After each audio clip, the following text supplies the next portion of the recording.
Hai semua, kita kembali lagi untuk melanjutkan konten kita dari part sebelumnya dengan judul Yesus Kristus bukan iman yang buta. Selamat mendengarkan.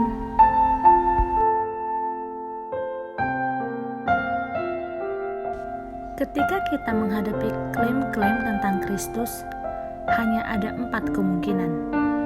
Dia adalah seorang pembohong, seorang yang sangat fanatik, seorang yang menjadi legenda, atau kebenaran. Jika kita berpikir bahwa dia bukanlah kebenaran, kita secara otomatis menegaskan satu atau ketiga alternatif lainnya dengan kita sadari atau tidak. Yang pertama, suatu kemungkinan adalah Yesus berbohong ketika dia mengatakan bahwa dia adalah Tuhan, bahwa dia tahu bahwa dia bukanlah Tuhan, namun dengan sengaja menipu pendengarannya untuk mendapatkan otoritas untuk pengajarannya.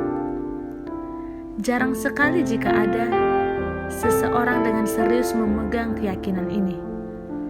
Bahkan bagi mereka yang menolak penegasan keutuhannya bahwa dia adalah seorang guru moral yang hebat, mereka tidak menyadari bahwa kedua pernyataan tersebut adalah sebuah pertentangan.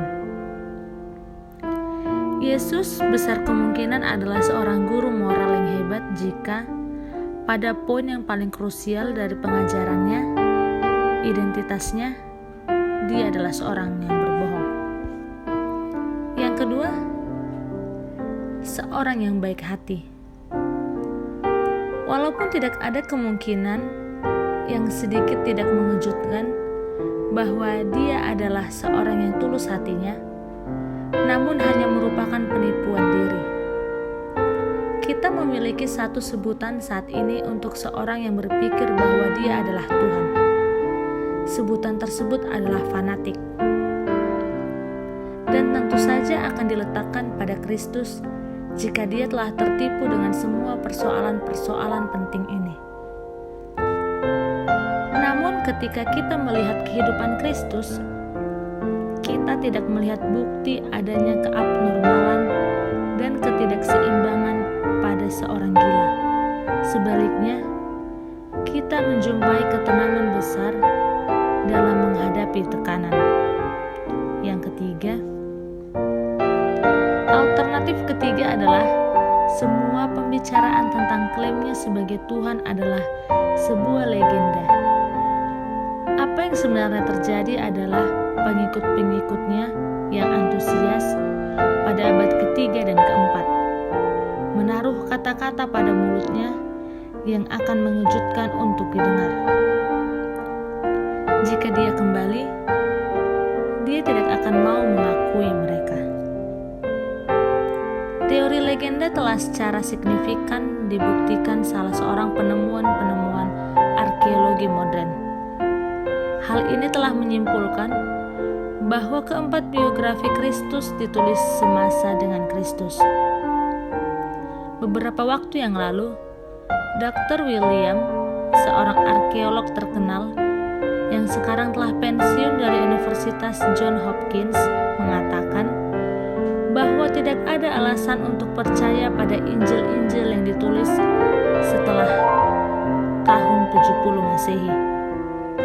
Untuk sekedar suatu legenda tentang Kristus dalam bentuk Injil, untuk menyebarkannya dan mendapat dampaknya tanpa secarik fakta dasar adalah tak dapat dipercaya. Hal ini akan menjadi hal yang fanatis untuk seorang pada masa kita. Untuk menulis biografi terbaru dari John F. Kennedy dan mengatakan bahwa dia mengklaim dirinya sebagai Tuhan, mengampuni dosa-dosa orang, dan bangkit dari kematian.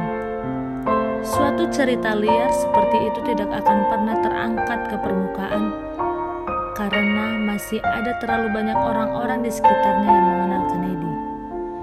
Teori legenda tidak mempunyai dasar dalam masa awal penulisan tulisan-tulisan Injil. Yang keempat, alternatif lain hanyalah bahwa Yesus mengatakan kebenaran. Dari satu sudut pandang, bagaimanapun juga, klaim-klaim tidak bermaksud banyak. Berbicara itu mudah. Siapapun dapat membuat klaim.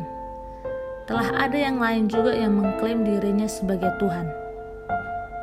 Saya dapat mengklaim diri saya sebagai Tuhan, dan saudara juga dapat mengklaim diri saudara sebagai Tuhan. Namun pertanyaan kita semua yang harus dijawab adalah,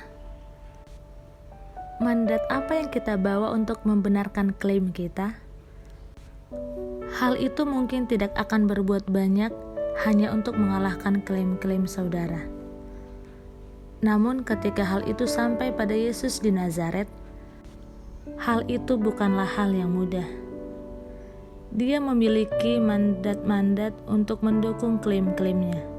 Dia berkata, "Tetapi jikalau aku melakukannya dan kamu tidak mau percaya kepadaku, percayalah akan pekerjaan-pekerjaan itu, supaya kamu boleh mengetahui dan mengerti bahwa Bapa di dalam aku dan aku di dalam Bapa."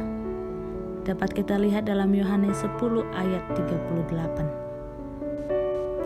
Baiklah teman-teman semua, kisah selanjutnya akan kita bahas di dalam part 3 mengenai Yesus adalah Tuhan. Terima kasih.